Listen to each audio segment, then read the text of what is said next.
Okay, nigawas na atong tulo ka test balls. Kung makita niyo, nigawas na. Maproceed na kita sa atong official draw. But before that, ato sa i-test atong mga official balls, pinagi sa ka magnet.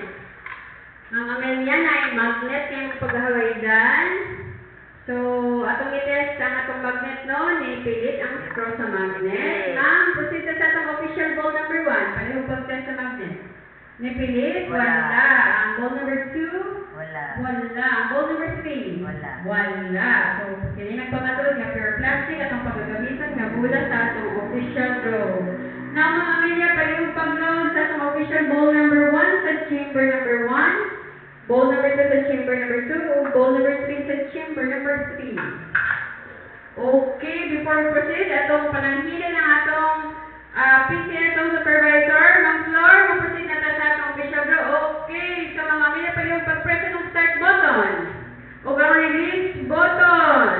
Let's play Periyahan na si Tres, 9 p.m. draw, August 12, 2015.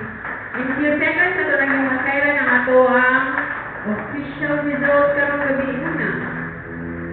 So, anong kasaran sa tanan? Ano na kasag kita yung mga viewing center no? Diha sa Pandag City o sa Mangagoy. So, kung kamo na din ang kapita, pwede kang makasalmot sa atong gula.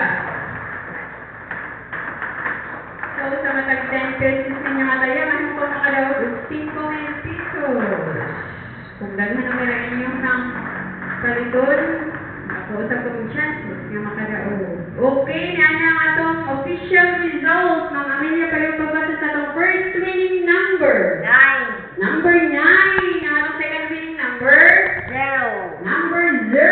Ang atong third winning number. 8. Number 8. So, ang atong official result karong gabi yun na alas 9, August 12, 2015 is 908. Osbon ko, 908.